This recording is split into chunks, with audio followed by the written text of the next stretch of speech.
अगर ये 5 क्वेश्चंस आपसे बहुत आसानी से बन जाए तो आप समझिएगा कि आपके एग्जाम में मॉडल्स के क्वेश्चंस आपको जो है इजीली बन जाएंगे। सबसे पहला क्वेश्चन जो है, हम लोग क्वेश्चन पर डिस्कस करेंगे। आपको मैं क्वेश्चंस बता दूंगा फिर से पढ़ते समय भी, उसके आंसर्स को ढूंढना है, जो पॉजिटिव आंसर्स होंगे उसको लिखना है।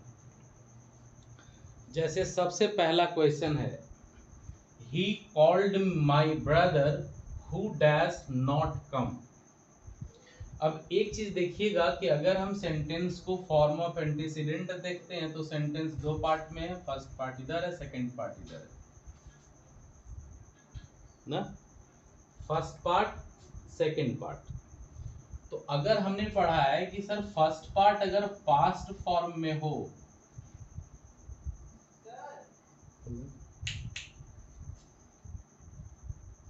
फर्स्ट पार्ट अगर पास्ट में हो तो सेकंड पार्ट हमेशा पास्ट होता है। मॉडल का यही रूल है। अब आप देखिए, मे पास्ट है नहीं है, कैन पास्ट है नहीं है, सेल पास्ट है नहीं है, एक ही पास्ट है वो है माइट, और हमें यहाँ पर माइट भरना पड़ेगा। क्लियर हो गया? पहला करेक्ट होगा। चूंकि बोर्ड के एग्जामिनेशंस के क्वेश्चंस जो है उनके लेवल बहुत डिफिकल्ट नहीं होते हैं और बहुत आसान भी नहीं होता, वो कॉन्सेप्ट बेस्ड होते हैं। Question number 2, if I dash talk to him he will punish अस।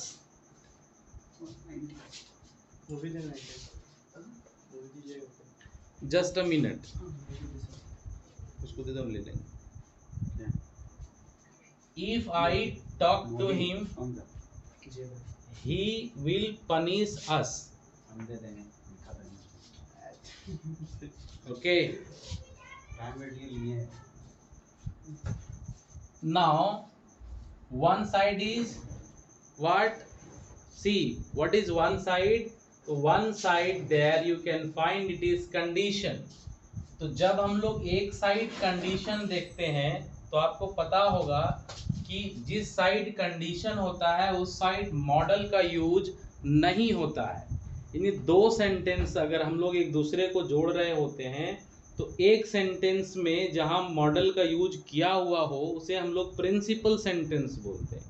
जो डिपेंडिंग सेंटेंस है, कंडीशनल सेंटेंस जिसको कहते हैं, वो मॉडल का इस्तेमाल कभी नहीं करता है।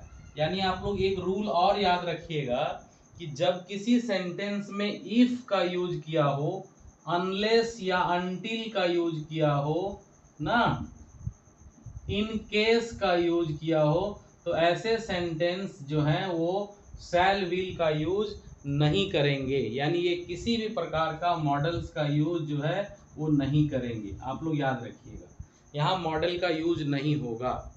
यानी इफ आई टॉक ये करेक्ट है, इसलिए सेल का यूज नहीं होगा, कैन का यूज नहीं होगा, मे का नहीं होगा। बच गया हमारे लिए करेक्ट कौन है? सेंटेंस नंबर 3 में आते हैं।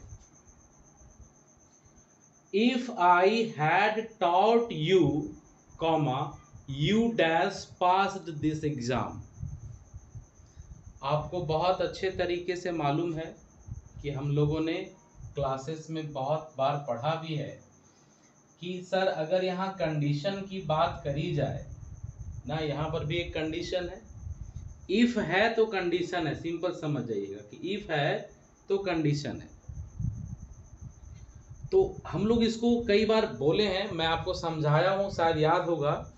कंडीशनल सेंटेंस मैंने आपको पढ़ाया है।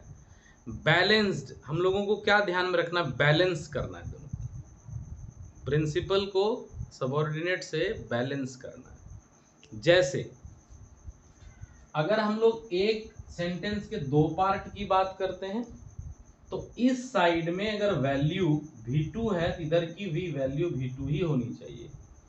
इधर जो है वो हैड प्लस V3 है तो इधर भी वैल्यू जो है वो हैड प्लस V3 की ही होनी चाहिए।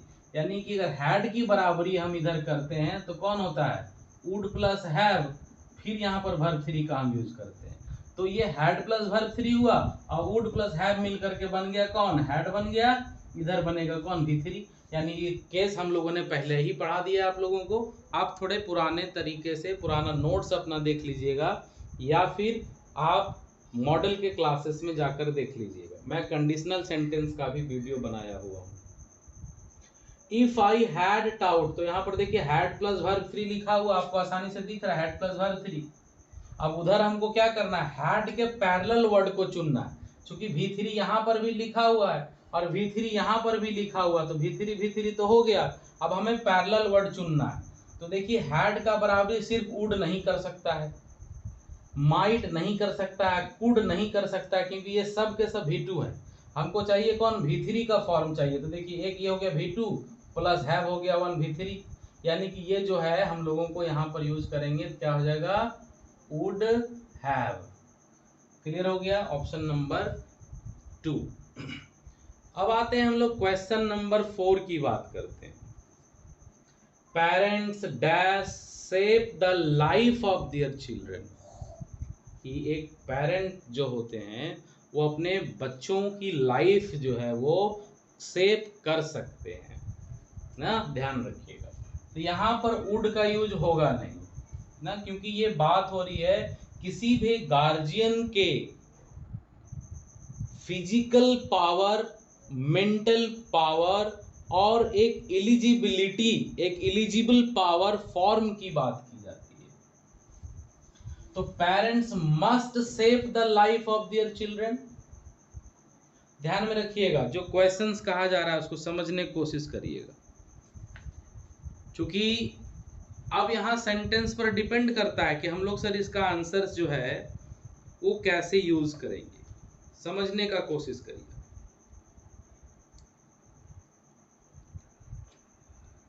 जल्दी से देखिए आप लोग, फिर हम लोग बात करेंगे इस पर। इस सेंटेंस को, चूंकि ये बहुत अलग अलग तरीके से लोग इसका आंसर कर सकते हैं, इसलिए मैंने आपको ये मौका दिया है।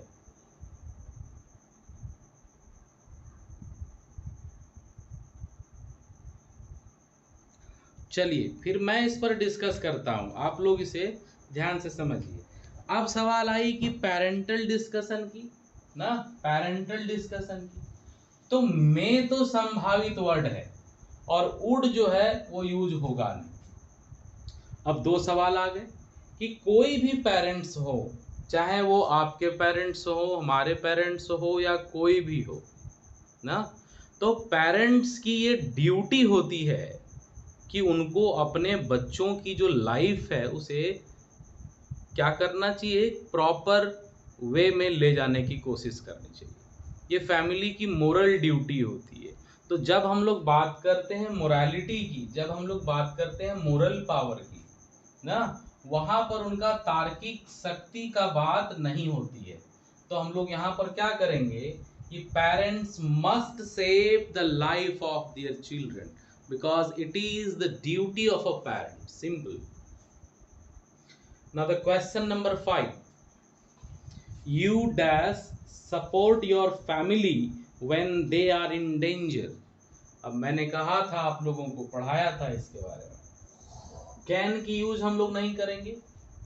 अब 3 बात आ गए, मस्ट, शुड और ऑट टू। तो मैंने कई बार आप लोगों को पढ़ाया है कि शुड का मतलब जब बात यस और नो में होती है ना, जब हाँ और ना की बात होती है, जब सिर्फ एडवाइस की बात होती है, तो हम लोग शुड का यूज करते हैं। जब बात सजेशन की होती है, जब बात सजेशन की होती है या बात मोरालिटी की होती है, तब हम लोग कभी कभी मस्ट को फॉलो करते हैं। जैसे अभी आप ठीक ऊपर में सेंटेंस देखे होंगे यहाँ पर, और यहाँ आपने देखा कि कैन और मस्ट के बीच की बात आई।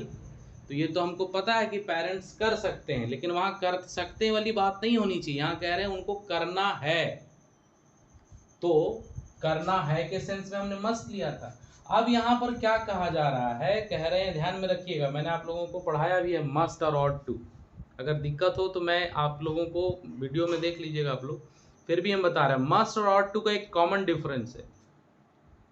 मस्ट मोरल ड्यूटीज को शो करता है, ऑट टू भी मोरल ड्यूटीज को शो करता है, लेकिन जब बात आती है फ्रेंड, फैमिली, फॉर कंट्री। ध्यान रखिएगा आप लोग ना, सिंपल से याद रखिएगा कि जब बात आए देश, धर्म, कानून, परिवार, इन चीजों का, तो वहां मस्ट से ज्यादा इंपॉर्टेंट अगर ऑप्शन में ऑट टू दिया रहे तो आप ऑट टू को करेक्ट करिएगा। यानी कि इस सेंटेंस में बात हो रही थी किसकी?